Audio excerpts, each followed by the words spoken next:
Happy Labor Day, y'all. I'm Pasta Jardula. Jesus Christ. Cheese and rice, please. Jesus Christ. There's a lot of Italian Roman Catholics out here. What's your name? So the people can hear. I was in Little Italy. You were? Weekend. I was. Well, Fiorella was in Little Italy, and Jonny Sue was on the ones and twos, and we are the Convo Couch. Welcome back, everybody. Your transitions need work, fam. I know. Well, just, bear with me over here. Let's go. Let me see. We're up over here. I'm going to check right there. 1 second. So what's up, guys? Yeah, happy Odyssey's Labor Day on. weekend. Really, it's just comical. Like I said, every day there is something. And of course, today it's Labor Day, and people, it's celebrating Labor Day in America right now is like celebrating freedom of speech while Julian Assange is in prison. I mean, it just doesn't make any sense, right? It's like celebrating women, liberation and feminism, and talking about the freedom of women after, occupying all these countries that have radicalized in such a negative way because of our presence, and has been detrimental to women. It's just doesn't make any sense. It's kind of like an antithesis, right? Because like we're here right now, and today, out of all days, of course, the unemployment benefits expire, and millions of people will lose the around $300 or so or less that they were getting in unemployment benefits, and a week, actually per week. And Joe Biden did nothing to do anything about that. Then we have the eviction moratorium, of course, that has also due to the Supreme Court saying that the CDC? Yeah, the CDC did not have jurisdiction in expanding that moratorium. So that was overturned. And so now people are left with nothing. And we see so many businesses here, small businesses, closing or close or for lease. And people say to me, well, people don't want to work. There's a lot of people who aren't coming into work, and there's a work shortage. And I say to them, because they're not paying them enough. So people are finding out how little their labor is, because if you start understanding that $15 an hour amounts to about $30,000 a year if you work full time, you start realizing that the cost of living is out of control and everything is really, really bad. But the Democrats want you to think it's just the Republican doing that. When we live in a Democratic state, we live in a state led by currently Gavin Newsom. And instead of showing these establishment politicians that enough is enough, we're not going to vote for you anymore, no matter how much you cry, no matter how much you beg, you don't give a shit. Instead of bargaining with them and using any sort of last, scraps of leverage that you may have as a voter in a system where we don't have a fair voting election type of system, they completely are advocating in favor of Gavin Newsom. That's what progressives are doing here. Fam. That's what the Party of Socialism and Liberation is doing now. Do you understand why it's a fucking joke to talk about Labor Day and workers' rights at this very moment? It's ridiculous. I saw the progressives, and they say they are saying no to the recall because they want to vote out the impending fascism. Do you remember a few months ago when they said that same thing regarding Joe Biden and Donald Trump? Yes, I made a tweet about it. Yeah. I said I mean, it's just as silly as them saying, vote for Joe Biden so we'll move him left. It's the same thing. It's just you're How's that switching going? the Muppets. You're switching the puppets. You're just switching them out. It's the same exact thing. Somebody posted a really dumb tweet like, he's going to, Larry Elder might win. First of all, Larry Elder isn't in the lead. It's the other Democrat that has a higher percentage. Larry Elder is a Republican. It's going to be very difficult for the mafia of the Democratic Party to not have this election influenced, to say the least, for Gavin Newsom. We already know this. There's already a lot of shenanigans going on. That's a given. Outside of that, they just have to use Larry Elder, right? And when you hear about Larry Elder, it's always, oh, he's a Republican. He's going to bring in fascism. Even though how different is he from Gavin Newsom, really? How different will he govern? How different will he be allowed to? We are a democratic state, democratically powerful, democratically led. It's just going to be, that's a ridiculous statement. Further, there's going to be another election. And again, you don't have to give these people your vote. It comes down to that. I have seen tons and tons of excuses from these people saying that, oh no, Dianne Feinstein will be replaced by a Republican. Dianne Feinstein is a Republican. When's the last time you looked at the policy that she stands by? She is legit a Republican. Like, if you want to talk about a Republican, she is more Republican than a lot of the Republicans now. I mean, I just don't...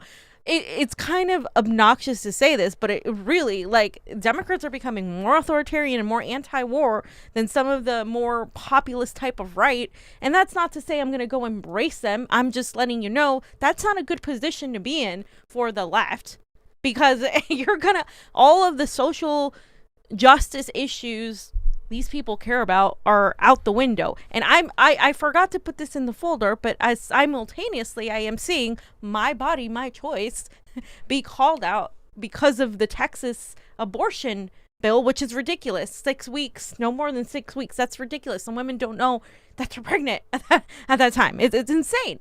It's absolutely insane. And I'm 100% opposed to that. But I'm also 100% opposed to the other thing, which are the mandates. And those things are, to me, inexplicably linked. I don't understand how, and these people will make fun of it and say, oh, you don't get pregnant, like, just because if I'm pregnant, I don't make you pregnant. That's not the argument. The argument is my body, my choice. And you want, on the same people that are like, shaming everybody for not getting the boop boop, for not having, for not being on board with these mandates, are the same people that are like holding a sign that says my body, my choice. It is mind blowing. Yeah, well, I want to digress back first. Two things that you talked about there. First of all, let's talk about the recall situation. Sometimes you do have to throw out the baby with the bathwater, because, like, we've been saying this for several weeks now. A good friend of mine, he kind of pointed this out, and I've been repeating it. And, at this point right now, progressives are fighting for incremental losses. They're not even fighting for incremental gains. It's, what are you going to get out of this if you vote for Gavin Newsom? And I remember before when they were talking about, okay, there's a possible chance of a recall, and then we're going to hold them hostage. We're going to say, hey, listen, you give us Medicare for all, and we will make sure that we put you back in office. We didn't get anything like that. That's whatsoever. And your excuse is we have to vote out the impending fascism, which is just a bumper sticker, a bullshit line. Sometimes you do have to throw out the baby with the bathwater, because you're not going to, the most important thing to do is to let the Democratic Party know that you can't just blindly give them your vote anymore without anything in return. And when I say anything in return, I mean actual policy for the people, right? And that's what we're not getting over here whatsoever, because you continuously get duped into this, oh my God. And it's usually a bunch of white Karens and people going, that I see on Instagram going, vote no on the recall and not, it's impending fascism. Well, like I said, go up to a homeless person on the street in L.A. or San Francisco or in California, we have the largest number of homeless people, and tell them, say, hey, man, I know things are going really bad, but hold in there, because if we let somebody else get in there, a Republican, it's going to be much worse. When are you going to hold the Democratic Party accountable so that we can get something for the people? They've given us nothing, and it's like a kind of awkward sadomasochist relationship. Absolutely. That the harder they are, the Democratic Party is, the more they say fuck you to progressives, the more you comply, the more you capitulate. And it's ridiculous that you're doing it. So you have to vote no. And like I said, you can write in a ham sandwich for all I care, as long as you say to the Democratic Party and people who, you want to talk about fascism. Look where fucking Gavin Newsom gets his money from. It's as corporate as can be, all the tech giants. It's disgusting across the board. The guy is not working for you. He is working for his donors. So you do have to play Russian roulette and say, you know what? No more. They have to understand the power of no. Remember Cynthia McKinney? Let them understand the power of no. Also, too, the other thing with the boop boop, I want to say this right now before anybody gets into this, because I know a lot of people are starting to put some stuff over here. Just wait and hold on. Any questions about the boop boop and that stuff to the last 20 minutes, because we are on Rokfin and YouTube and also Odyssey, guys. Get on over to Odyssey. We're streaming live on Odyssey. Later on, we'll get out of YouTube and we'll talk about that stuff. So please, if it's questions about that, anything relating to the essence of the boop boop, wait until the end. And I mean, that is, and when we have to say that, therein lies the biggest problem. This is why I woke up today a little upset and depressed, because I was going over a lot of stuff with the boop boop and people, what they were talking about it, and it was just depressing.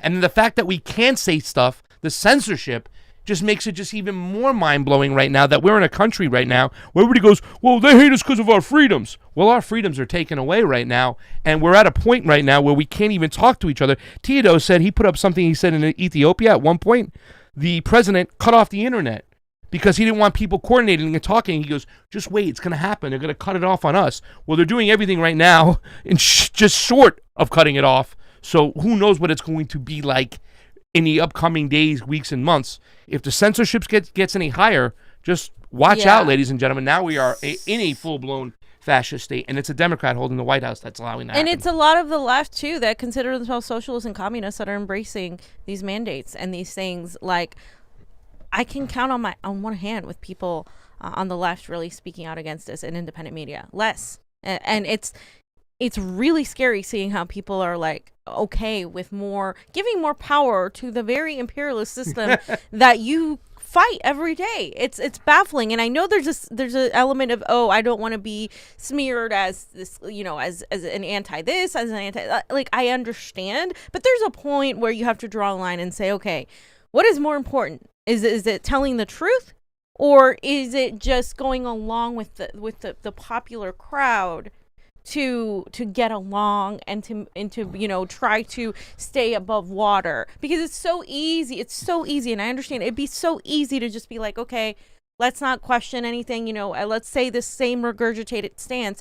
We're not doing this or saying these things because we have some sort of pleasure that we derive from being called all these names and attacked all the time. It really does nothing for us. It gets us demonetized. We have, like, literally, it's ridiculous, right? You're doing it for clicks, fam. You're doing it for clicks. So I'm genuinely asking, like, the left, like, what the hell is wrong with you? It seems like there's this element of fear still, like allowing yourself to be manipulated by fear. There's a group right now, the FHL. They're hosting a what is it, like a town hall on the general strike soon because they want to push the general strike. And instead of being supportive, a bunch of people are like, don't leave work on October 15th for the general strike. It's not a real general strike. And it's all these fucking people that every single time anybody organizes some direct action, anybody that's, the Jimmy Dore dirtbag lefty, like, they have to oppose it. And they're speaking out against a general strike. These people that call themselves socialists, and it's like, what is happening? These people don't want change. I think a lot of these people are propaganda. Some of these people are operatives. But we're really in a situation where we have to look past this bullshit and actually look at solutions. What are we going to do here going forward when these passports come in? Because they are coming. We went over the little plan. We showed you guys. The WHO has a plan as to how to execute this. And that's Labor Day today, when we should be proud of having, some sort of freedom and having some sort of representation. Unions are down, and the ones that are left operate like corporations, very hierarchical. They're not getting behind, workers. That none of this is happening. We have just so less and less power. And the only thing I can think of is once you let's go over the tweets, and because I wanted to go over. I think John, do you have anything you want to start off with? People haven't even heard your voice yet. It's Labor Day. You should say hi. No, you guys show what you have. All right. Yeah. Okay. So I just wanted to go over a little bit of, just remind everybody, right? I'm gonna get all his history professor here. The Labor Day is a celebration of supposed workers and their achievements, right? And this originated after the Industrial Revolution, and most people worked 12-hour days, and they worked 7 days a week. They didn't have any rest, and children were also working. And so in order to stop that, they had these labor unions started appearing, and they fought and they bargained for better rights as workers. Right now, the unions, of course, have diminished since that. But these workers originally organized strikes and rallies, and they were protesting, and they had a list of demands, and they would go even unpaid and go and protest. Now, this is something that we need to understand, because when you look look at what's happening now, there is no labor movement. Like, the labor movement has been co-opted by a lot of the Democratic establishment and their organizations, and a lot of the unions are pro-establishment. They're establishment led, and but it's kind of crazy to me to look at how strong. And there was that meme of the dog that I think Steve put a long time ago, where it was like the dog was muscular and strong, and that was the labor unions, and now the little dog is like this because we don't have power as workers. And it's just, for me, it's important that we understand, like, that historically, if you compare to how we are now, how we treat workers now to how we treated workers, say 30 years ago, we treat workers worse because people used to make money. They used to have collective bargaining. They used to be able to work one job and put their kids through college. They used to be able to have their voices heard and be a part of a union. That is no longer the case. And so these people who are against a general strike say, well, we don't have enough unions in this country. We don't have strong unions. But the thing is, what are you going to do? The government isn't going to let you have strong unions again. The government isn't going to allow that to happen. So the only way to make that happen is to do direct actions, is to make these people so uncomfortable that they fear that their way of life is in jeopardy. And that's how you regain power. But right now the left is like the timid little dog, where they're just like, we can't because we don't have this. So I don't know if you have anything to say about that. Well, yeah, I just want to kind of mention about the Labor Day, what's going on now. I mean, in 2021, there's so many people who work in fast food restaurants, right? Mm-hmm. It's also like a deeper down the rabbit hole where it's coming from kind of mentality. Like, you think about 50, 60 years ago, there was less fast food places out there. The marketing right now, which is moving people into little, bad habits like fast food on a regular basis. So now you have all these underwaged employees that are just working across the country that will never be able to pay their bills on that salary alone. I mean, it's just what the corporations have done. They forced you into their way or the highway. And it's stuck its head out in every single branch of society, whether it be labor, whether it be health, whether it be healthcare.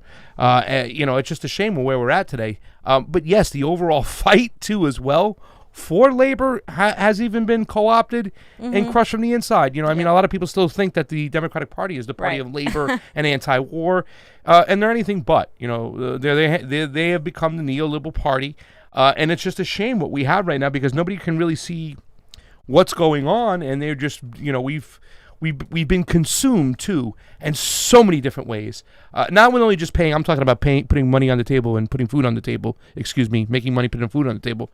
But just with our entertainment, you know what I'm saying? Yeah. And people don't pay attention to what's going on with politics, and therefore rhetoric has become more important than actual laws that really affect how people's lives are going to change every day. So it really just is a shame when we're looking about Labor Day today. It's like, people just don't even realize, they don't even think about labor. They think about picnics and what they're going to do and where they're going to go to the beach and the extra day off. They're not thinking about the roots of Labor Day and why it was, it came about. And I see that name, Eugene Debs. You know what I'm saying? I don't even think people really realize who Eugene Debs is.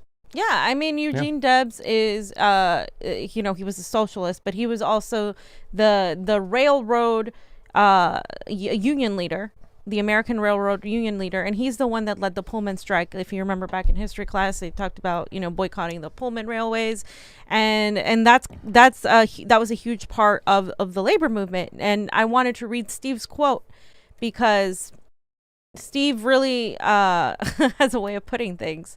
So here's a picture of Eugene Debs, and Steve said it's Labor Day, so big shouts to Eugene Debs, one of the main reasons this day exists. Reminder that unions exist because collectively bargaining for better conditions and wages was the only other choice to dragging a factory owner into the street and beating him to death in public. So again, I don't think anybody is advocating that you literally go and threaten somebody, but they have to feel like their way of life is threatened. I mean, you talk about these psychopaths and these oligarchs, and I forgot to put my tweet in there or I might have done it next. I think I did actually put it in there. where these people are all psychopaths, and these people are giving themselves raises. They're giving themselves health care. You're paying actually for a lot of this, supposedly, according to the Great way tweet. the system works. And look at them. I mean, the next one, Johnny has the tweet where when the computer tells you to select all images with palm trees or with motorcycles and all that bullshit. Well, you'd have to select every fucking image, because at this point it is sociopathic for these people to not do anything. But it's also, like you called it, Stockholm syndrome or something. It's for us to just let this keep happening. Like, where's the shit line? When is that going to be drawn? You would think a quote unquote pandemic would do that when they're not giving you health care. But instead, there's this sort of attempt to give them more power because somehow we need them to protect us. The government has failed. They're not going to protect you. Okay. And so today, of course, the unemployment benefits from 3 federal programs are expiring, and it's On Labor Day. on Labor Day. Think about that, The ladies most and gentlemen. comical thing right now. It's on Labor fucking Day. Labor Day, right? So again, I don't know how people are, it's great to relax and be with family and friends and I'm not saying don't do that, but I'm saying, like, it's a joke for America to be celebrating Labor Day, for these idiot politicians to be happy Labor Day, everybody, America is prosperous and blah blah blah. It's when it's not true for so many Americans right now. Yeah, I'm wondering what the discussion is too as well, because I know a lot of conservatives are always like, well, we should end the free handouts. If you end the free handouts, then people won't want to work and stuff. I mean, but this is a little unique situation when it came to the pandemic, right, where we were told to stay at home, and a lot of businesses closed, and a lot of things have shifted. A lot of small businesses now have been crushed. And I want to see the conservative part, how they come after this whole situation, talking about the loss of small businesses. And when you look at the numbers of small businesses that are closed, because that was all part of the plan, right, was to, with the CARES Act, kick all the money up to the top, because they're going to lose a ton of money. Now they get all the money, and we get nothing. We got a little bit of chunk, a little something here and there. We were told to stay at home. A lot of small businesses will close, and a lot of corporations will have all the power. You can see, just look outside, watch how many Amazon trucks are driving around. You'll see it, and all that money has been funneled. So I want to see how the conservatives respond in the next couple months. Now that this program is ending, all the extra money, how many small businesses have closed, and how they're going to adjust this and stuff, and say, well, hey, man, like, once again, we weren't looking for handouts, but we were told, stay at home, do your part, and we'll take care of you. But now, when you reopen up, is everything back to normal? Are those businesses still there? No, they're closed down. So now you're going to be forced to go out and get another job from a corporate place for less wages, more work. And you're treated more like as a number. Yeah. And as somebody that's worked in that industry, that's exactly what's going to happen. That's exactly because these small businesses can't compete. Now, people, who call themselves socialists, here I go again, because these people are pissing me off. It's like, no, well, I don't care about small businesses. No, small businesses are what you should care about, because we're not, everything comes in stages.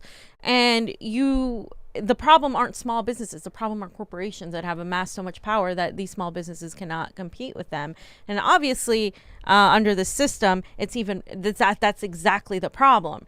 You should want somebody to offer a service of small business to have more power, eventually perhaps become a co-op. It becomes something of that nature. But we're not going to have any of that if corporations continue increasing their hold over everything. So yes, small businesses and the fact that they're going under should worry you. And I think a lot of the left and a lot of the Democrats always fail to talk about small businesses. They always talk about, Republicans are big business and all of that, but they don't reach to the people who are business owners, who are small business owners, and they're actually trying to keep alive and employ people, and they can't do that.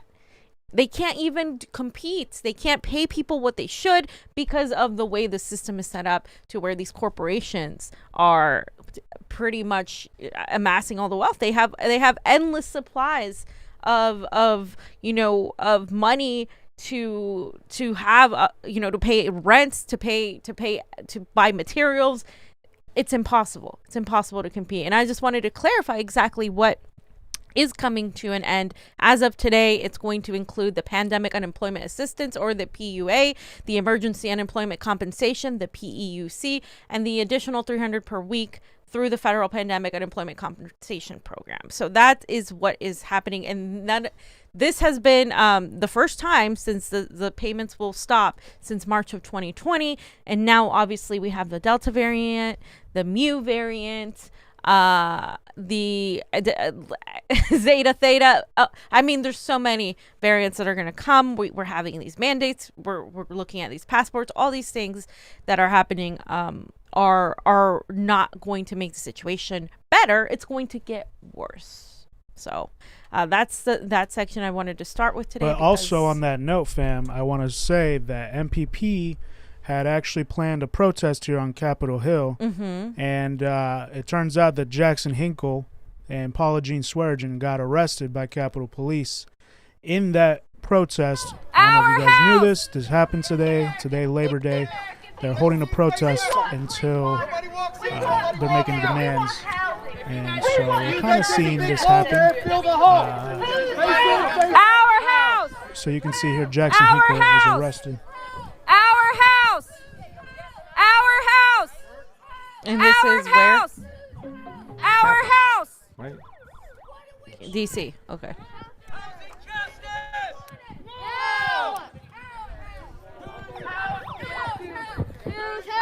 Our house! Our house! Our house! Our house! Our house!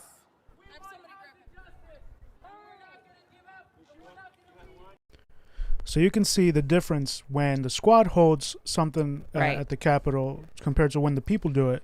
You see all these Capitol Police come out, and we've experienced that. I'm going to go over that in a second. So here's Jackson's tweet. He said today he was arrested with Paula Jean, Nick, and Martin Gugliano on the steps of Capitol during Occupy Congress protests for rent forgiveness and housing justice. Very disappointed that the squad wasn't there fighting for the millions of vulnerable Americans with us, right? Where the fuck is the squad? And you can see that there. He's getting arrested. We've gotten arrested for covering events before. So there you go. And then I know that Red is Ari was there, so I kind of want to hear this, what she had to say there. This is before they got arrested. Yes, we will show the fuck up because we can build power. We are the powerful one. So we need to empower each other. We need to fucking make sure that we are checking in on each other and building community, because these motherfuckers right here do not protect us, and neither do these motherfuckers in there. That's right. So we have to protect each other. Preach! We have to stand for each other because we are here in the fucking richest country in the world getting oppressed. So what the fuck else do we have better to do than fight our goddamn oppression? That's right. Yes, we will. Right. So I mean, exactly. That's fire. That's great. Who is that? That's Ari. That's Ari. From Fred Hampton Left. Give me a Fenny. Yeah. Afeni. Sorry, Afeni. Afeni. A Feeny. Afeni is actually the correct way. But yes, other than that, here's a picture that Paula Jean said. When members of Congress occupy our nation's Capitol steps, they get sound systems and get to dance. When ordinary people do it, this is the welcome we Right, get. We right. can't even use a bullhorn. Damn, that's crazy. Yeah. You can't even use a bullhorn? This is public property. This is our property here. That's our house. But we got to stop fascism, right? Look it's not at this. here.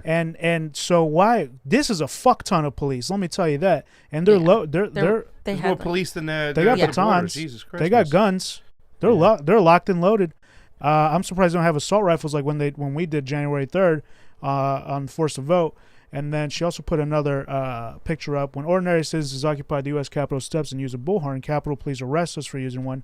Then they close all public entries to the Capitol. So now all the public entries to the Capitol are closed again, which is interesting because they don't want you to go in there. The people need to throw those fences down and fucking get in there. You can see here that the presence of Capitol Police have gone up exponentially, and that's because Cori Bush and the squad actually fucking, if you guys missed that, this is the video. It says Cori Bush and the squad say all cops are bad unless it's for security and imperialism. We covered this before 4 weeks ago, about a month ago, and you can watch that when we go all over that, right? We'll go over it. And then again, they voted present. Three people voted present for making emergency supplemental appropriations for the fiscal year ending in September 30th, 2021. So here's the 3 people: Bauman, Ocasio-Cortez, and Tlaib. They could have voted nay And To- 215. because it wouldn't have passed. See, 213 and 212. And then it went on to the Senate, which I'm not sure if it passed or not. I have to double check that. But here's an article from the police. Pretty sure it did. but- Former police chief, the squad called to defund, eliminate the police, then quietly caved when reality hit. And this is back in May when this happened. This happened a couple of days ago. So they got more money. They got more police. They're more locked and loaded than ever before. They passed a $1.9 billion capital security bill that faces, they say it faced Senate roadblocks. I got to double check to see if it passed or not. But then I had the text here. Well, we went over the text in that video, but you can see that they gave money to the Capitol Police, billions of dollars to the Capitol Police and the Department of Defense. So that is what happened. And I want to remind y'all that on January 3rd, when we were there, Jackson Hinkle was there as well. There's fee. And it was cold, and the police presence was high as well. The Capitol's over here to the left. Yeah. This is the across the street where the offices are. It's the Camden House and all that. So that is us marching there with a lot of people forced to vote.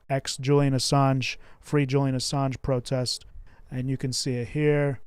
Myself, Pasta, Fiorella, Niko House were there. Nick Brana was there.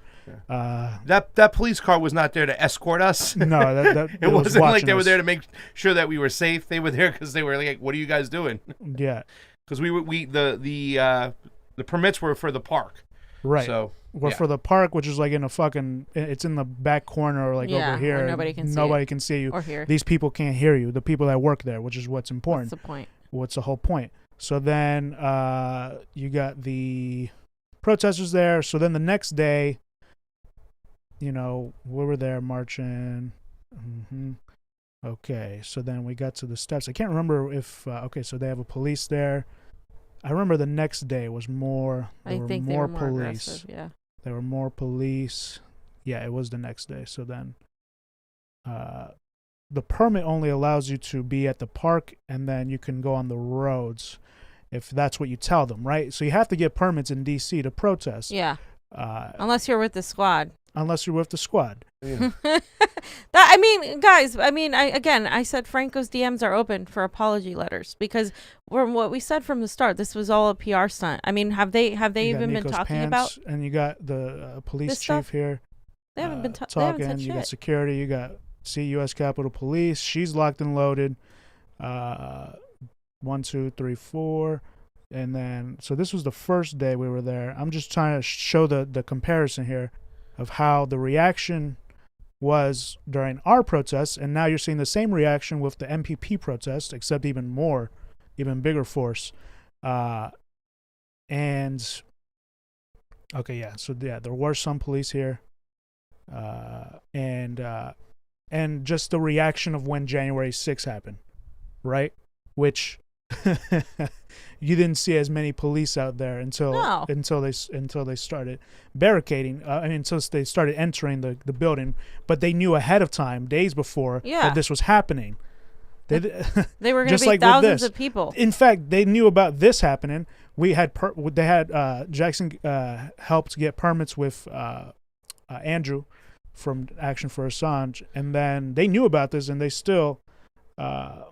They showed up exactly how they were supposed to show up. And then on January 6th, it's just reinforcing the fact that it was a psyop, right? Yeah. But they allowed it to happen. So you're seeing that difference here. And also, this was on January 4th here. And you can see that this time they came out more aggressive. There were more police. And this guy had an assault rifle ready to go. You can see it there. For our group of 50 or 60 there, marching for Medicare for All, forced to vote, and then Julian Assange as well. And you can see his fucking assault rifle there. And it's just funny. It's just funny, and I just wanted to show you all that because when you try and take action, the state is going to respond. Right. And look at how they're responding. Yeah. Well, the only way to stop that is if you get a crazy, overwhelming amount of people where they're Right. like, "Oh shit." Yeah. So That that's the and only way to also stop that. that and don't fucking support mandates that are going to take away more and more power from you. Don't support the CIA narratives where they're labeling everybody as a domestic violent extremist, and you're okay with that because you think it's just going to be some Trumper when they're labeling everybody vegans, pro-environmentalists, like everybody. Anti-pipeline people. They just like sentenced that woman. I mean, it's crazy. Yeah. Like, what? Where is the left? Like, does the left think that they're gonna have a revolution with when you can't even protest without these people pointing a gun at you? You know Like, what? do you not see how it's all connected here? You know what, fam? We need to just say fuck those leftists, the establishment leftists, the neo-libs, the neo-progressives, whatever. Fuck them. They're a small minority. They're not. We need. I almost don't want to focus on them. You guys can talk about them. I don't want to focus on them because they're lost. They're gone. They're fucking sheep willingly, willingly being sheep. It's just like in the Matrix. You had that one guy, Snake or something, who was happy to be in the Matrix. He wasn't. He was kind of part of the group, and then he was like, yeah. You want to be plugged back in. Yeah, plug me back in. Joey Pants. Yeah. So those are that people, and you're always gonna have those people. You are. The people always we gonna gotta have those reach out to people. are the neos who aren't awake yet, and we gotta wake them up. We gotta make them follow that white My rabbit. friend Brett says. That white rabbit, and we gotta wake up those people. And there's a lot of people who aren't awake, and this pandemic has thrown some people awake. Has fucking flung you out of your fucking bed, saying, "What the fuck is going on with our government? Why aren't they doing better? There's thousands of people fucking dying, and now they're pushing mandates. People are questioning this shit. There's more and more people questioning it, Yeah, and I'm there seeing is. it happen. Right. To go on what you were saying, Johnny, my friend Brett always says, "Don't worry about talking to the sheep. It's time to wake up the lions." Like they're gonna Yeah. be gone. That's it. Exactly. It's time to wake up the lions. Fuck these sheep. Don't even bother with them anymore. It's time to wake up the lions. And but we have a very uber divided nation right now, Yeah. and that's the thing that's really kind of Well, the reason I pointed out it's 'cause some sad. of these people are instrumental to stopping. I don't think not all of these people are just sheep. I think some of them are actual operatives, and their whole mission is to stop. That's the existence of COINTELPRO never ended. We saw if you've seen the Chicago the Chicago 7, I think.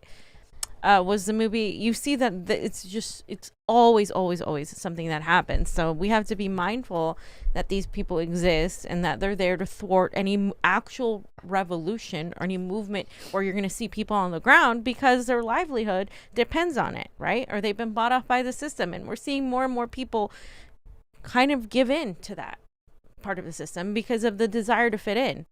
It's overwhelming them. But I think you're right. I mean, I think that there's going to be those sector of people always who just go voluntarily as sheep to slaughter.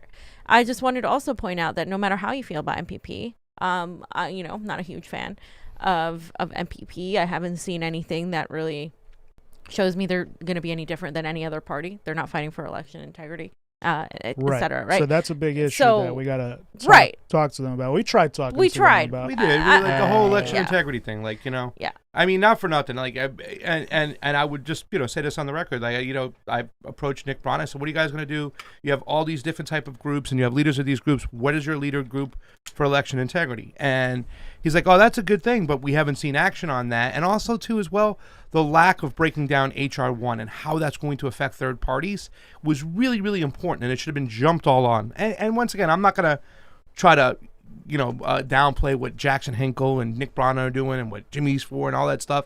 That's good for them, and I'm but once again, I haven't been moved. I haven't seen the fire, the charisma, and also the ideology too as well to go along with it to make me say, let's go. But then again, I am not really for a third party. I think it's about independent candidates now, getting independents in there. The Bernie Sanders kind of way of doing things, the way he ran as an independent and he got in there. A lot of people said he was always a Democrat in some ways, but we've seen other third parties like independent candidates like Jesse Ventura just going in as an independent, and shaking things up. And if we have multiple independents there, then maybe they can form a party or swing it to different ways. But we should just, I think, start with, because we can do so much more.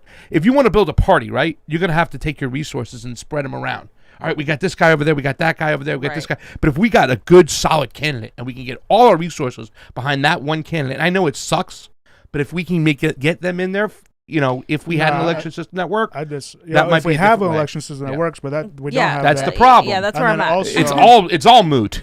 Also, then the money should be directed at mutual aid. Yeah, exactly. Absolutely. I was just gonna say, like, I'm not wasting any more money on any politician, on any party, on any of this shit. We have a rigged election system. We don't have fair elections. We don't elect our representatives. We don't have a fair system. So it is pointless to put all of your hopes and your dreams into a party when they're not addressing the one issue that would help solve this whole thing. Yeah. And they're not addressing the surveillance state. I haven't seen MPP talk about beyond the surface, Julian Assange or anything like what's happening now with the mandates, right?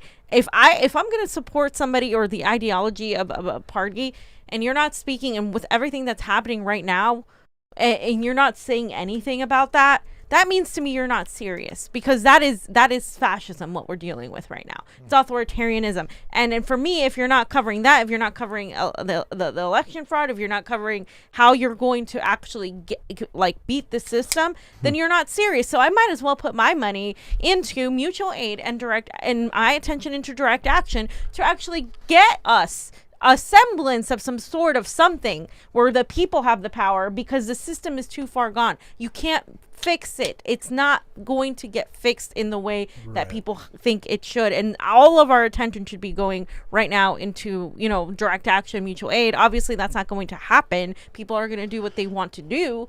But, my whole point in mentioning, I'm not a huge fan of MPP. Even that, I still admire anybody who takes direct action, And who does some sort of organizing and tries to do something. That's what I wanted to say when I said that. Yep.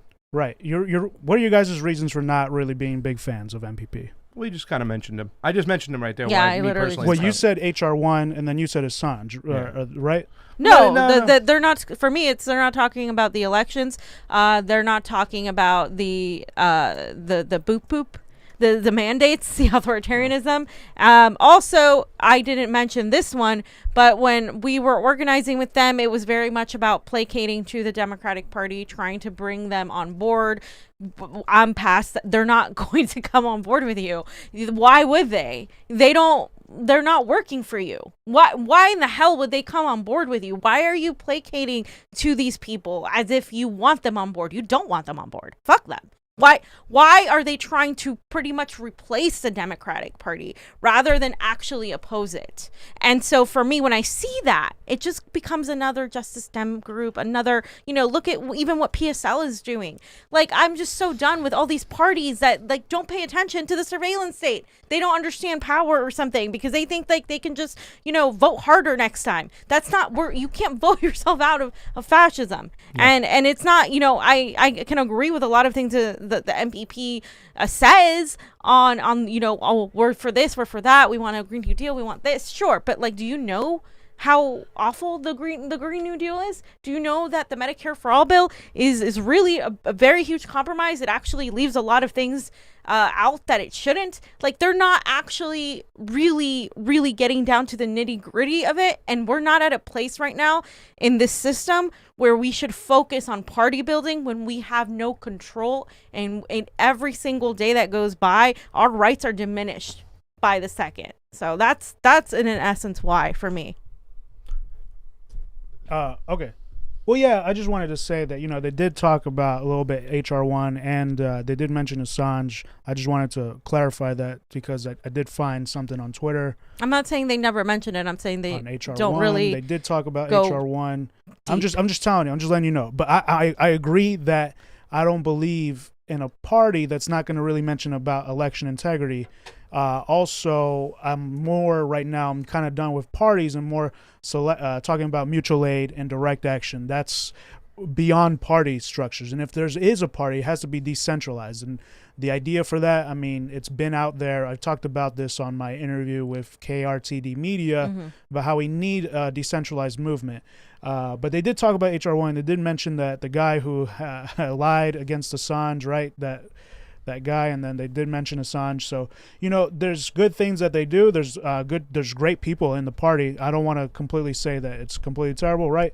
So but they are missing election integrity, which is big to us, big to me, because once you see it yourself, once you go into the election office and you see how everything is run, and you find out all this lack of transparency and the fact that there's private proprietary software in every election system in the United States, basically, that it's obvious that the election system needs to be fucking completely replaced or completely, changed, because we're not having a fair shake here. Bernie Sanders won 2016, the primary. Bernie Sanders won 2020, the primary. You're telling me Joe Biden won that primary? No, he didn't. And then Donald Trump's general election is in question, okay? Because there wasn't really a lot of excitement for Biden, okay? It's zero. So when a party doesn't talk about that, it's a big problem for us. I know it's a big problem for you. And again, we are all in agreement that direct action and mutual aid is probably the best way to go. And then I'm going to step further and say that a decentralized movement is what needs to be done. And, we're playing a critical part in the revolution, if there is going to be one. And we're media. We are media. We're going to be on the ground when the revolution is happening. We're going to be there, and we're going to try and show the correct story. That's our part. We need everybody else to play every other part, where the actual revolution, because we've helped build this. We can't drop what we're doing and how, and we can give our opinions about the revolution, but it's hard to other than cover it and talk about it, then it's hard to be the leader for that movement when we're doing this. And honestly, a leaderless movement is better, because you can see how they get rid of leaders with Fred Hampton, Malcolm X, MLK, RFK, and Bernie Sanders. Yeah, I mean, naturally, leaders will come up, right? That's something that always happens. But people need to stop looking at some political figure or some political entity to come and save them, because we're past that. And you can't vote your way out of a system that is unfair, because the system is unfair itself. It's a catch-22. You can't do it. So you have to go about it in other ways. And the only way to go about it is through direct action, through mutual aid, through strikes, wildcat strikes, through really opposing the fascism that is in front of us. These people think fascism, a lot of them, is going to look like a radical right-winger. That's not the fascist. Sure, you can say that person is this or that, but really the fascism right now is the surveillance state, what they're doing, how they're like censoring us to the point where we can't talk about certain things here on YouTube, that we have to go on Rokfin only, to the point where people are getting smeared. All the people that are actually telling the truth right now are getting smeared, to the point where Julian Assange is in prison for exposing U.S. war crimes. Where we can't, we're killing people in Afghanistan and making it like it's some sort of victory, where this imperialist regime is getting away with literal murder, and simultaneously people want to give it more power because they think it's better for the greater good, that we need to eradicate this pandemic. And they stopped asking questions where normally they should be asking questions. Normally they would be. But it's because they're fearful now. And I think that's also a battle in and of itself, the revolution of the mind, of being able to be free, to understand that dissent is important. Because a lot of you saw the arguments, Johnny, right? The communist argument, that it's not about them being dumb. It's about people genuinely believe that it's separate, that the imperialism and the wars and all of that is separate from Big Pharma, that it's a separate thing. No, it's one thing. It's money. It's class. It's power. That it's not. It's obviously different segments of it, but it is all part of the giant, quilt of the tangles that these people have, these tentacles that they have over the working class, and that's really what this is about. You got anything else? You want to start getting the audience involved? Well, yeah. I don't know. I think this next upcoming month and the months after, because what's it called? The eviction moratorium is going to end in some states. I know New York extended theirs, I think. I don't know about California, but eviction moratoriums and also people just lost their unemployment, and it's going to get tough here, and they're mandating the thing, and so right here is a breaking point that we're seeing. I feel like whether people are going to break or they're going to bend over. then that's what we're seeing right now. So yeah, the lines are being drawn. Right. So I don't in the know. sand. I don't know what you guys think about that. Yeah, I mean that's where I think this conversation would lead into, right? Is like that whole people are like pro mandate or anti mandate right now, and it's very clear, and it's the left is divided on that as well. I mean, and I think there are more of us in general of the population, but unfortunately, a lot of us on the left are like alone when it comes to this, and it's kind of scary to see. And it just kind of also speaks to the fact that there are different segments of the left. It's not just one monolith, right? There are different types of leftists. It's not a left-right thing only. It's an up-down. Are you more or less authoritarian? Do you believe that authoritarianism is good in some instances? Do you support? And there are people have different grades of that. I've changed on it from when I was in college, when it was kind of like a philosophy question. Yeah. Do the ends justify the means, basically? Right. Yeah. That's the biggest question, too. Do the ends justify the means? And a lot of times people get cornered in the whole situation and they think like, oh, this immediate like sense of relief or security is good. But no, at the end of the day, what are you doing? When you continue to give over your power, when you continue to give over your freedom, your speech, your voice, what's going to do? It's going to come back to haunt you, and that's where we're at. But I think the whole thing is how do we move forward is the next question. Right. You know what I'm saying? I think we've identified the problems across the board. But, I'm saying that is the thing. Like when we say, oh, we don't need the leaders right now, we need to get behind movements and stuff.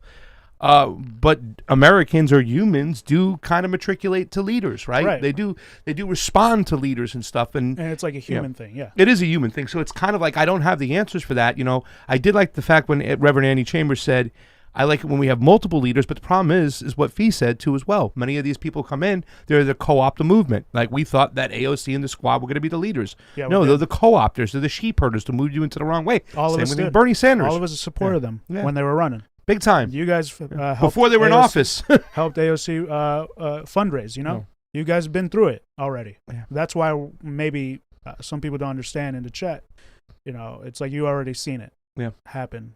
And you've literally took action for those people. So now that the strategy has to change because that didn't work. Exactly. Yeah. That's it. And we're not going to keep doing the same thing because that would be insanity. Expecting different results. Exactly. Okay, so we have an AMA section, so you guys can ask us anything. We have some super rays we can read right now. To the super rays? Yeah. Okay. Brandon Burns' Facebook page, Las Vegas Freedom of Choice, is hosting a big protest on the Strip. All right, I'm going to hold on to that one. Okay? And we'll come back to that one just because it's mentioning something. Yes, we need solutions. And this is from Tea Leaves. Yes, we need solutions. Solutions from working class and not the so-called government, FYI. Franco will be having a panel on solutions this Thursday. That's a big one. Find out what the solutions are. Then we can go there. And Denny McCartney, thank you for the Super Ray contribution. It's always appreciated on the couch. The Convo Couch also received a tip from JVB. Thank you so much for the Super Ray contribution. What happens to the $47 billion still held by the states but not distributed? Do those states get to keep the money? We listen. That's been that question. We've been talking about this. This is something I've been saying personally. I've been saying, fam, we don't know what's going to happen. They allot this money to the states. The states then have to allot it to the people, right? Mm-hmm. Couldn't the government just find out a way to send it out from the federal government, from the Social Security company, like from the, you know what I'm saying? Find out from the Social Security people, have FEMA join them to send it out from the national level where they had that money instead of handing it to the states and let the states deal with it. What happened to the money that Gavin Newsom got a hold of that you're all voting no? What happened to that money? Right? Like, I think less than 5% has been given out right now of the money that was given to him. Where is the money? And what happens to that money if they don't give it all out? Does the state get to keep it and then funnel it to their phony contractors? Who knows? Right. When you lose money, aren't you from your job? Aren't you like in huge trouble? Let's say you work at a bar and your drawer is like $1,000 short. You'd be fired. Yeah. Why can't we fire these people? Why is nobody questioning where the 47? I mean, you guys are because you're smart and you're 47 billion would it be? 47 billion in these states hasn't been. It's not allocated. Like, what is going on that people are like, yeah, let's keep Gavin Newsom to stop fascism. It's already here. I don't understand what you're trying to stop. I mean, here we go again with that question, but the whole thing. But it's like, why are they not accountable to anybody? They're not accountable to us. So again, that's the problem.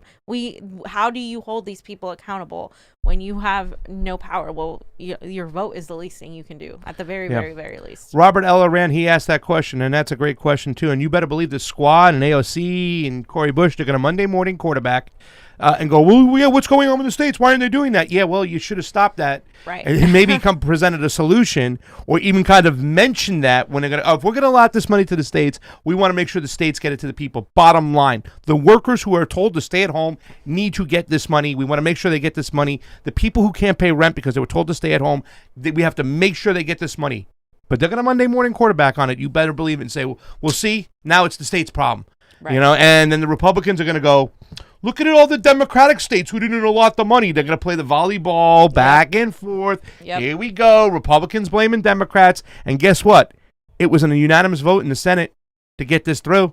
Every single senator voted to get this through without securities on who's going to get that money, how the people are going to get that money. They gave you a little piece of cheese, which Mr. Massey described as the cheese in the trap that's going to get you. Meanwhile, they kicked billions up top to the 1%, and they got their money. They're doing just fine.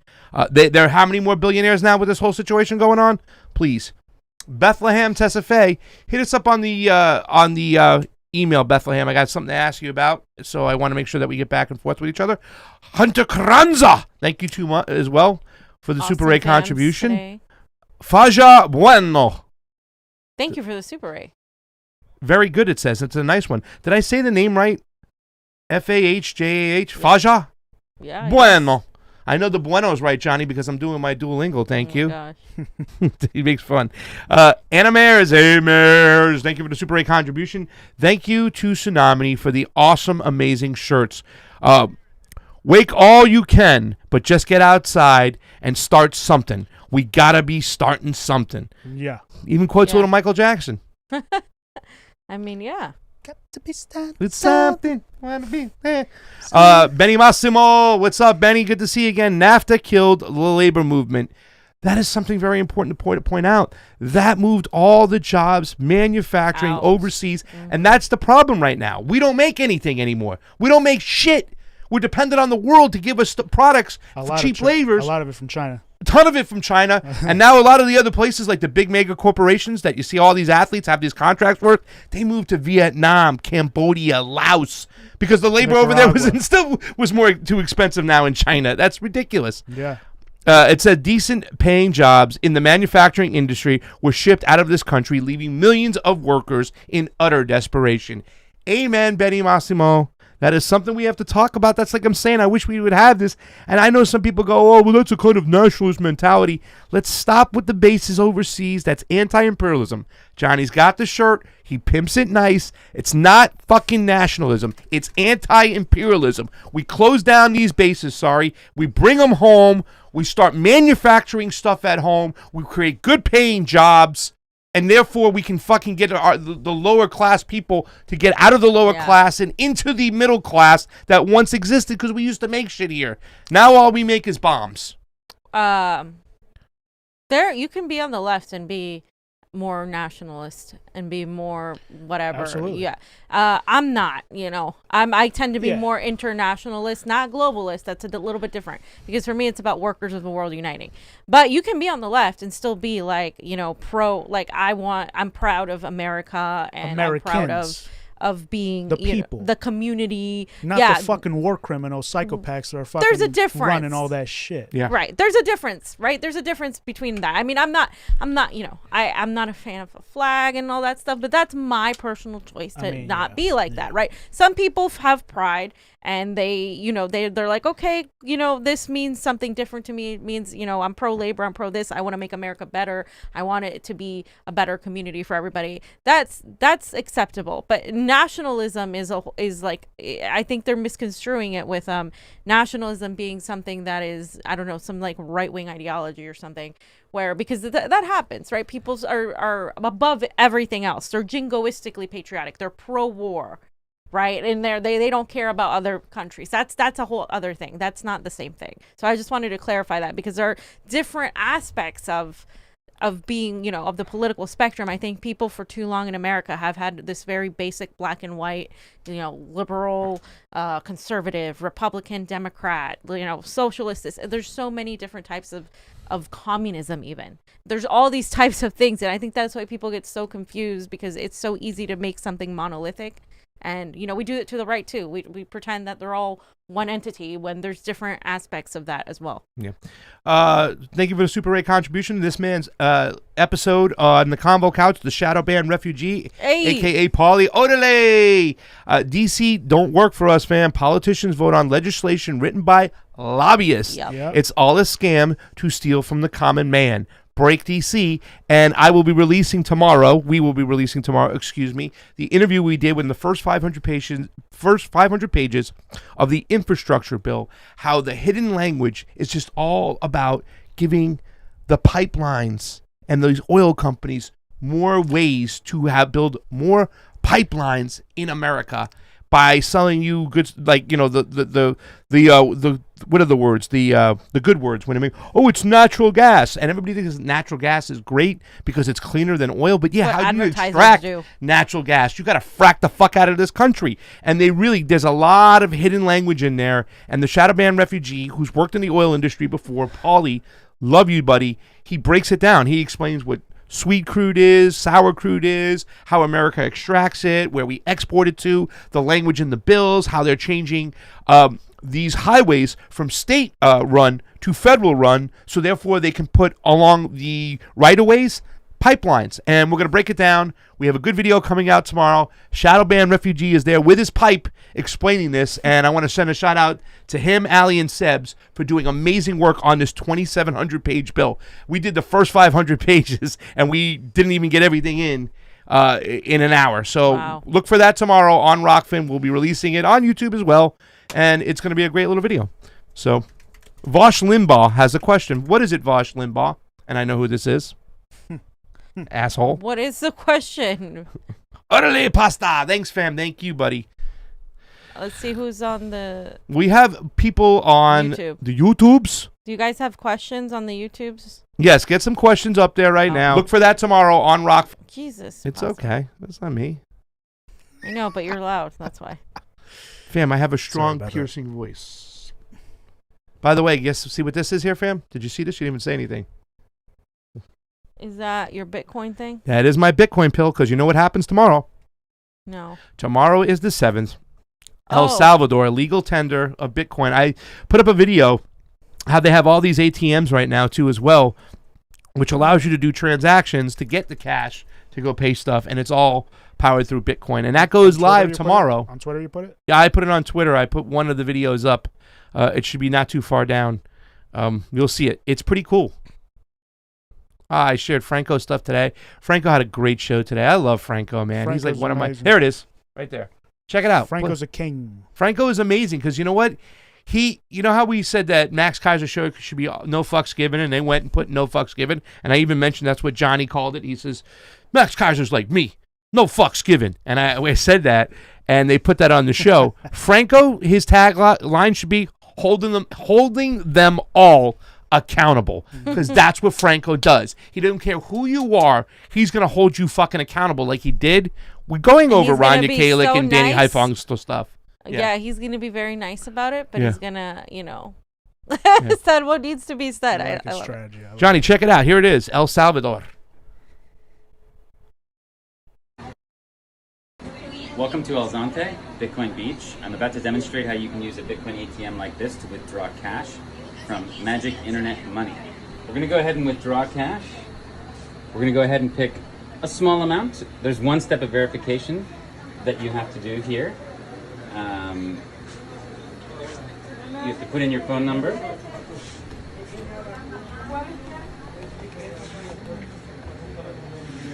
Then it's going to send me a verification code. Obviously, you could use a burner.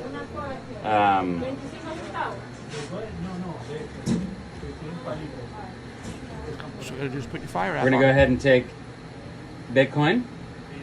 We're going to redeem $10. I'm going to go ahead and go into my Moon wallet, non-KYC, non-custodial, and I'm going to send some Bitcoin to this ATM. You should pay attention to my Twitter the way I pay attention. I'm going to leave a little note. I always go. And I'm gonna send it. Twitters. Chat. The Bitcoin has left my wallet. And now we're just going to wait a couple seconds here. And the magic internet money is doing its thing. And here is the money. So I just transformed magic internet money into cash. And I'd like you to think about the power of that. Anybody in the world could send value from Bangladesh, from China, from Canada, really anywhere with an internet connection. They can send Bitcoin to someone here in El Zante who can then turn it very quickly into cash. This is a game changer for remittances, and the fee is essentially less than $1. Welcome to the future. Johnny, that Damn. purple. That's pretty cool. That's a really good video. Shout out to you for getting our audience that video, because that just that's how you get the privacy part, and then burner phone. It's a burner phone. We gotta keep And quiet about this. you put a wallet on a burner. You put a fire on a burner phone. You gotta be quiet about this. Sorry. The moon wallet. The moon wallet, just so y'all know. Because I didn't know. I've been trying to figure this out. Okay, cool. Hey, that's how you guys I think do? it's called Chivo. The name of if you just put in El Salvador Bitcoin, I think the name of the ATMs are called that they're putting all throughout the capital of El Salvador and everywhere else. It's called El Chivo or something. You know, Chivo is a goat, right? Is it? Yeah. By the way, we do have Spanish. a question from Vosh Limbaugh. Should we ask it? No. Fine. Should we? He's so annoying. Is it true that Donald Trump literally ejaculates orange juice? You're such an asshole. Why are you giving me these shit lib questions? Yes. Shit liberator. Final answer, yes. You sound like a Karen. This is for you, Vosh Limbaugh. So now I see a lot of people saying, "Oh, it's too many steps. Oh, cash is easier." Too many right? steps. So that's what people are saying right That now. was like the in chat. 2 minutes. So I just want to let y'all know that, again, the Federal Reserve prints unlimited amount of money. This is why the value of our money is fucking going down. No scarcity. This is why the fucking gas prices are going up and everything like that, is because the value of the dollar is going down. It's inflating. It's inflating everything. So when you convert it to crypto, you're keeping that value. Actually, you're increasing that value because the prices are just going to keep going up, like we're seeing right now. The bottom was $28,000. And now it's back up to $52,000 in less than 2 weeks, I believe. And in 2 weeks, basically in 2 weeks, it's come back to 50 something. So it's decentralized. It's close to 53 right now. Because it's going live tomorrow, Johnny. It's decentralized blockchain that nobody can really take down unless you fucking get rid of all the internet in the world or something. Or even then, you could still store the key, and then when the internet's back up, you can fucking... people are saving the ledger, right? Because it's a ledger. It's like a sheet that tells you everything. Gene asked, what happens if there's an EMP? Well, then you lose your regular United States money, too, because that's all bank transactions, too, as well. So unless you got cash in the mattresses, you're done, too, as well. And the other thing is that the governments, at any time, the banks can freeze your accounts. Sanctions. Yep. They can sanction you. Yep. Oh, you're a revolutionary. I'll sanction your ass. Sorry, I just dropped this. It's okay. That's happened already. It still happens. It's happened already in other countries. But again, where the government's doing that. The banks are doing that. But you're still operating in this system. And if the system goes down, what are you going to do to protect? What system? The capitalist system, right? We're still operating in mainly a capitalist system. So what do you mean? If you replace the currency? Yeah. I mean, you're still operating in that way where people at the top are going to be able to accumulate more Bitcoin. I mean, like I said, I think it's good. Somebody could have gotten in when Bitcoin first started, and they'd be richer than those people at the top. It's just like about like how soon you get in. I mean, it could go up even higher. People are saying it's going to go to 200,000 by the end of like next year. And then imagine in 10 years, it's a scarce thing. There's only going to be so many Bitcoin made. It's like gold. I get the fact that it's early. It's still early. I get the fact that it's not the final answer, but it's way better than the system we have right now. And revolution means to go around, right? And that's what Bitcoin does. It's going around the rules. It's a transparent system. The reason why so many people at the top own so much of the westernized money, the monetary system, is because they cheated. They constantly change the rules. Right. They constantly find ways when they appropriate new money to give it to themselves with no cost, not putting money into it and stuff. That's the big difference between a transparent monetary system like Bitcoin versus our monetary system, which is backed by a missile, a gun, a tank. That's the only thing that gives it value. It's not backed behind gold or silver. Backed by a guy with a gun. A guy with a gun, and they can write laws to make more of it, and the more of it that has, the less the value it does our dollar has. So inflation can pass that up. Now, once again, I know what you're saying, that a lot of people, a lot of whales, they can get into it. We now see JP Morgan Chase get into the involved, and they're starting to sell it and whatnot. But it is still a transparent monetary system. At least we have transparency and open source here, whatnot, and it is a way of going around. That all those fucking capitalist fucking things were against Bitcoin in the beginning. Yes. Of course. Until they saw They hated it. They hated it because Yes. they didn't understand it. But now they're like, oh shit. We got to get it in the game. Exactly. It's becoming too. Right. It's becoming too much. So I can see it being a raft, a door, the door that Rose gets on.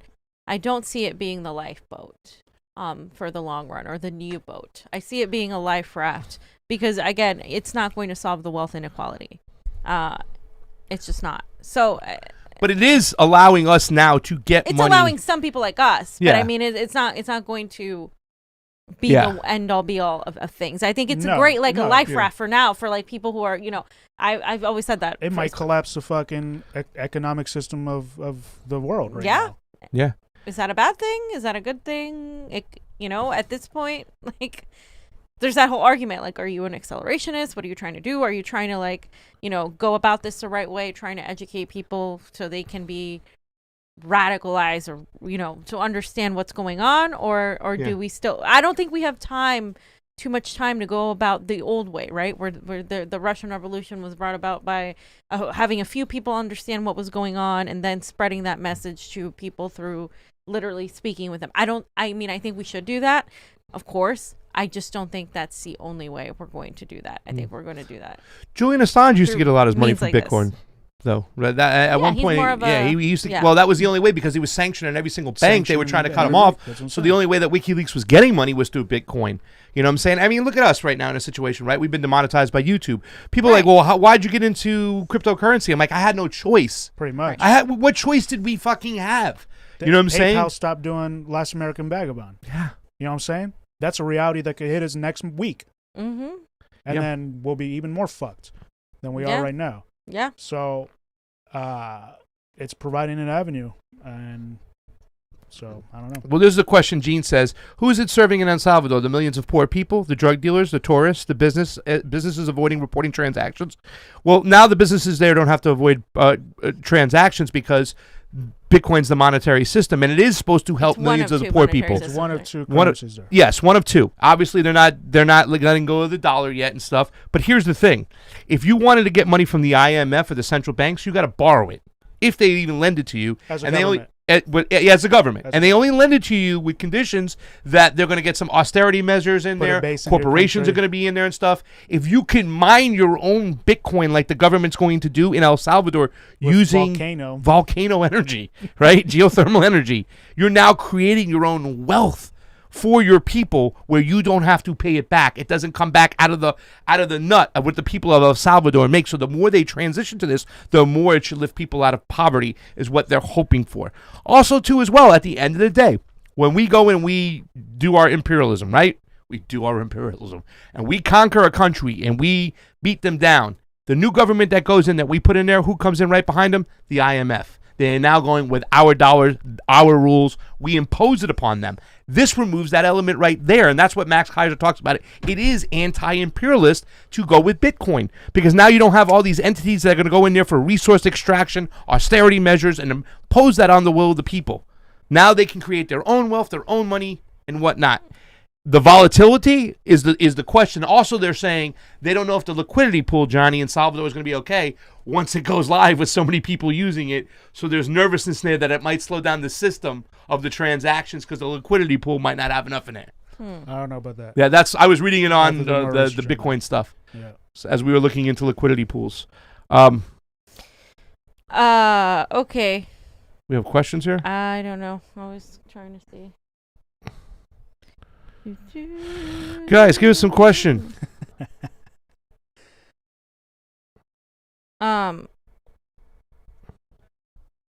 Oh, here's somebody. Chicken Josh beak. Limbaugh. They were talking to each other in the chat. Let's see if we have any super rays real quick. I think we do. By the way, 4 people watching on Odyssey. Get on over to We're Odyssey, still guys. trying to figure out Odyssey, guys. Yes, we are. But hey, man, they're not censoring speech. Andrea, here's some USD. I don't have any Bitcoin. Thank you, Andrea. Well, Thank you it's so much. turned to crypto. Actually, you're not giving us any USD. You use your USD to get Ray, then to give it to us. And yes, that's the whole beauty. Thank you so much. But it works both ways for us. It helps us out. Thank you so much, guys. It really does mean a lot when you guys give these Super Ray contributions right now, because they are one of the only avenues in which we can make monetary gains, which is really a shame. Because like I said, at the end of the day, we talk about the boop boop, we talk about elections, we talk about all these things. I still think the biggest issue out there right now is freedom of speech and the censorship that's going along with it. It just changes everything. Absolutely. It is the biggest issue right now. And you want to people start talking Wait a minute, about... Assange is only one man. Why are you guys obsessed with Julian Assange? He's just one guy. It doesn't matter. He's not going to make, the working class lives materially better. Well, okay, just enough with Assange. Vosh Limbaugh also says Lenin would have voted for Gavin Newsom. No, he wouldn't have. Was he the part of the bourgeois left? No, he wouldn't have. See, these people act like Lenin would have done the same. He's being very sarcastic. I know he is, but But no, there are people like I'm- Vosh. That's why he's doing this. He's because Vosh really would think that Lenin would have voted for he would have said you have to vote for the lesser of evils so the fascist doesn't take over. That's what these people say. And the Vosh Limbaugh also says questioning Big Pharma is a form of fascism because Tucker Carlson does it now. Read more theory, you ignorant plebs. What was I gonna say? Guys, come on, let's get some questions in here. Let's get some questions. I'm looking for questions now. Why did you make the dancing dolphins homeless, Johnny? I saw them hanging out in a dirty alley last week. Why'd you do it, Johnny? Fred Edward wants to know. Poor dolphins. Oh, wait, right above there's a question, I think. How much Bitcoin does it cost to purchase a poster of Karl Marx wearing a suit and tie and carrying a Samsonite suitcase? Well, if an artist is One painting Bitcoin.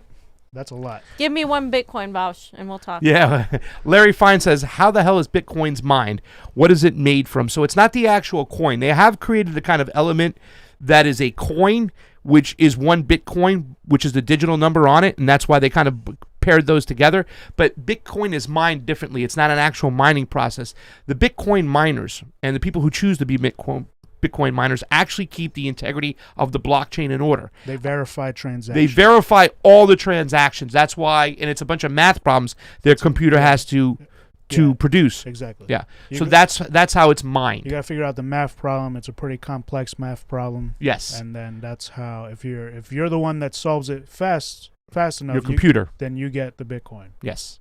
And that's how Bitcoin is allocated. But here's the thing: there's a set rule on how much Bitcoin is going to be allocated over a certain amount of time. So therefore, they can't change that like the American government does at every single time, where they literally changed the rules when it came to Wall Street bets. Yeah. I mean, come on, guys. One prime example of how they did that. I mean, it just goes to show you the rules don't apply to them when it comes to money, when it comes to housing, when it comes to this pandemic. The rules don't apply to them. This is class war. This is why I get so irritated about this whole mandate thing, because it's all about class war. The people directly affected by these decisions are going to be the poor, the marginalized communities. Yeah. It is those people. And the technology of the blockchain works because they're going to use it for Excelsior, what, and yet they won't use it for our elections. Oh yeah, that's how you know this shit's going to work. Exactly. They'll use it for the passport. Yeah. They'll use it for the passport. Yeah. Yes. And they won't use it. So. Yeah. That's why it's so secure. It's secure. Yeah. Because they don't want you to find some fake program or fake thing or whatever. They don't want you to do that. So they know that it's the most secure thing in the world that they can use. But there's a reason why they won't use it for your fucking elections. Oh, look who's here today. Glory Jones. Glory, nice of you to show up. I haven't seen you around. Where have you been? Because she's kid? working, fam, man. She's now like one of us. She's a worker. Yeah, like it's been a year ago around this time that she during Slow News Fuck Day. Cardano, though, she said. Yes, because but once again, it's the technology of Cardano that they are using for bad reasons, and it's what they're doing. They're actually trying to. I think they're using it somewhere in Africa. She was telling us when it comes to children. I want to learn more about that. So send us any articles you got on that, Glory. But thank you so much for showing up today. We miss when you're here. Johnny's Dolphin is who she voted for in one election. That's what I'm talking I gotta about. get my Dude. sound effects back onto this my stream deck, but real quick, fans. I don't know if you guys saw this. Kim's been doing some good work over here on the Hill. You know, I don't like his work and I don't like her work. Oh, this is great stuff. In commentary, but I'm not going to show any of it, but you guys should go see it. But they talk about Joe Rogan, COVID diagnosis triggers, media firestorm, and creating controversy over alternative treatments. So the thing that a lot of people talked about in the comments of this was the fact that they're having to dance around saying the name of drugs to avoid the YouTube police is the most troubling part. There's 7,000 comments. A lot of the comments are like that, are about that. Right, Johnny, though? Yeah, no, because you can't say the word. You can't say, if you talk Ridiculous. about that, you can't say the word, and and that's what But that's what irritates me. That's what this is what self-censorship looks like, and it's not a pretty sight. And that's the Hill. Yeah, and they're like a legacy media is what Kim said on there, and they get away with more stuff than Yeah, that's what I'm saying. That's what irritates me. Like, than independent media like us, right? they can say shit that we can't say because we'll be taken down and they won't. Yeah. Well, even then, they were still trying to be careful. They were. Yeah. They were even going like, this reminds me of the other thing that they talked about in the beginning of the administration. Like, they can't even say the words of an FDA-approved you-know-what. I mean, come on. This is ridiculous. This is one of the most fucking upside-down things, not just as Americans, as humans, because if they're going to do it here, it's game over. They do it everywhere. So now it's game over when they start doing it over here. Forget about it. Klaus Schwab is probably warming up his hands. Batty Massimo says the top federal income tax in the U.S. in 1955 was 90%. In 1980, it was 70%. Today, it's 37%, which the ultra-rich don't even have to pay. Wonder why the wealth gap is at its highest since ancient Egypt. And you're right, Benny, because the 37%, they have loopholes and subsidies that they don't even pay the 37%, and they get to fucking park their money offshores where it can't even be taxed on. You know what I'm saying? Like, literally, people have talked about, like, the first thing we got to do is bring all this money back at home and then tax the shit out of it and get that money. Yeah. What country would you guys flee to if you were given the chance? Malik, I don't want to tell you because I don't know where I'm hanging out. A lot of people have been asking us that. It's kind of interesting. A lot of people asking us. Well, I'll tell you, one of my favorite countries that I like in the global south is Cuba. That's one of my favorites. Yeah, I want to see their healthcare. I also like other countries, you know, where my homeboy... I might go to Colombia. My homeboy, Vlad, my husband, Vladimir, he said no to these mandates. He said Russia is a free country. Whoa. He did. That's said fake that. news, fam. Fam, that is not fake news. You know what country I want to go to, and if somebody can guess it, I'll send them a shirt. Well, yeah, technically, but I'm gonna just do a trivia question there. Van Halen wrote a song about it. Sandman.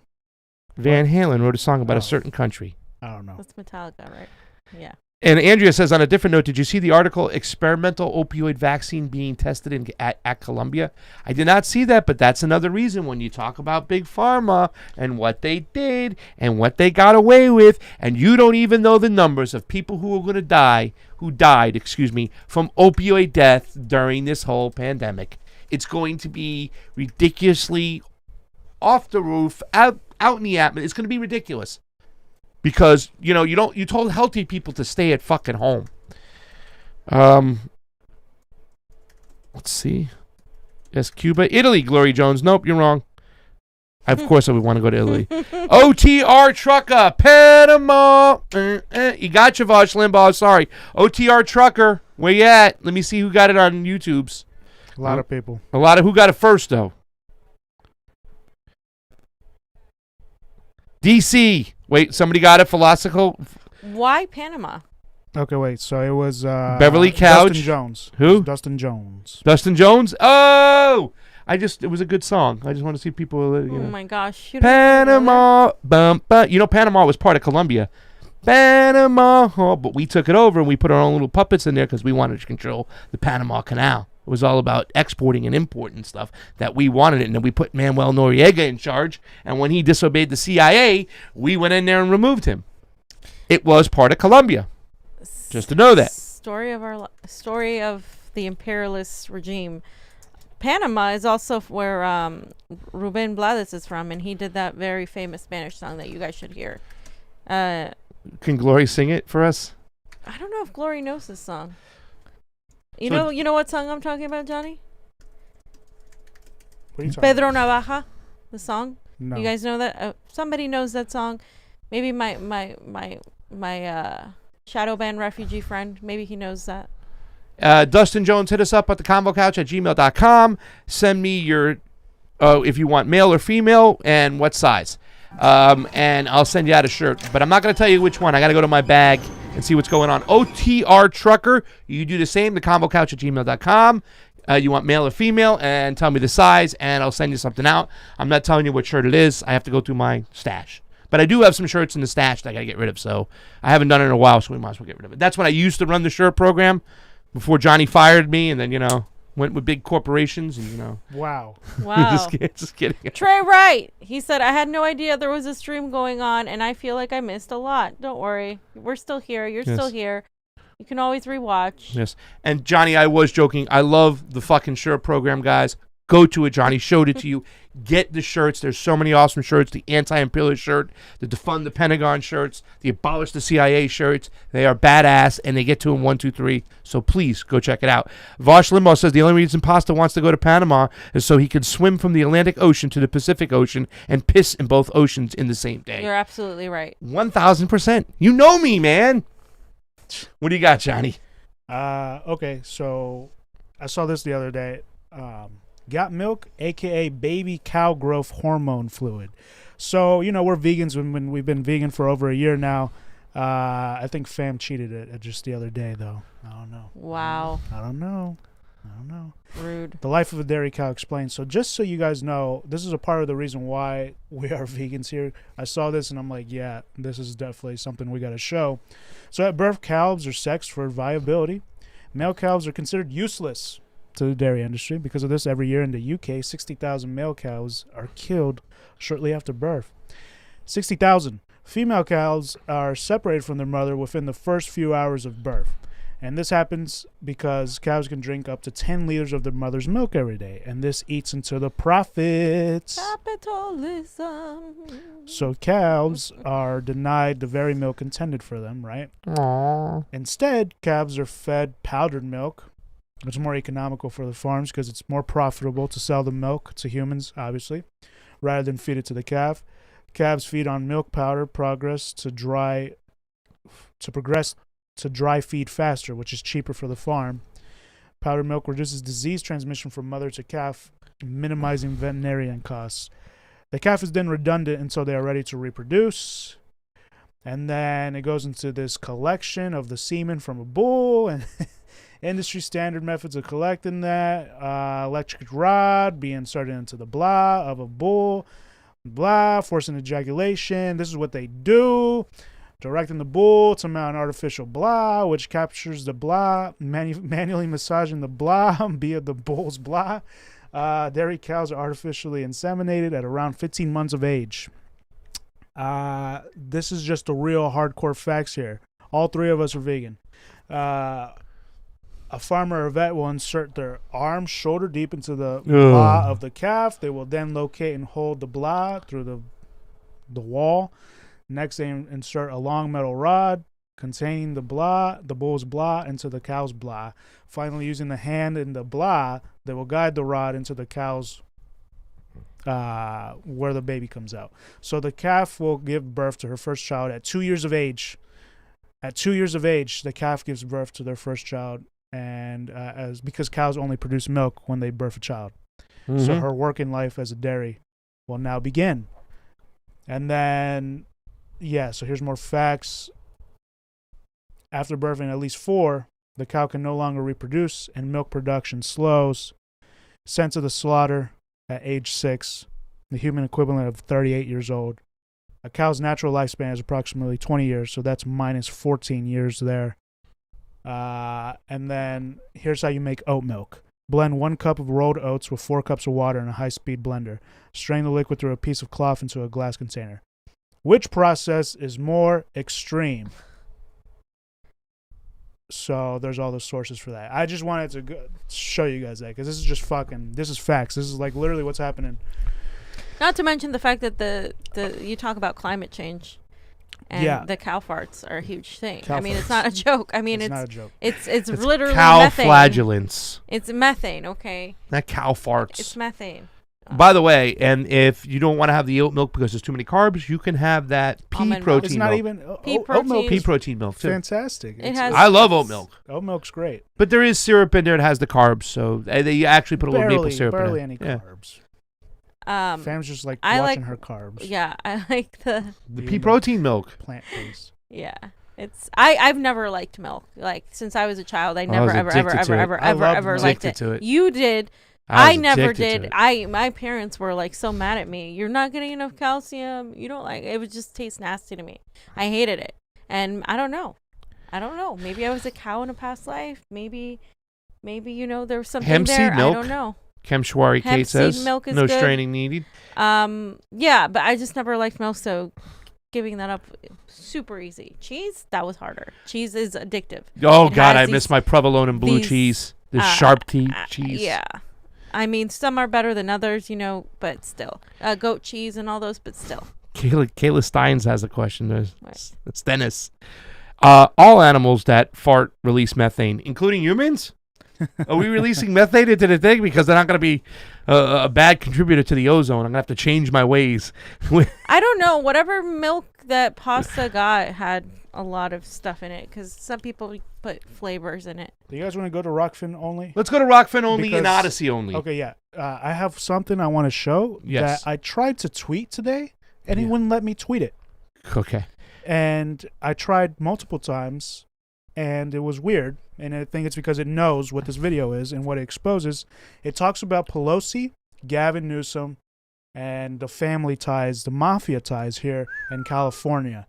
So they don't have audio of my voice saying that, so they won't fucking take this down. But we're guess voting out impending fascism, John.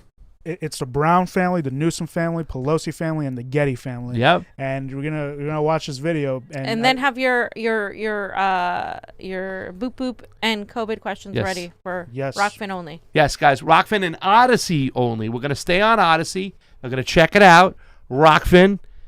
Those two. So get on over there. We want to say goodbye to our Twitter fams. Fam, it's your Twitter. You should say goodbye to your fams. well, actually, we're not on Twitter. Never mind.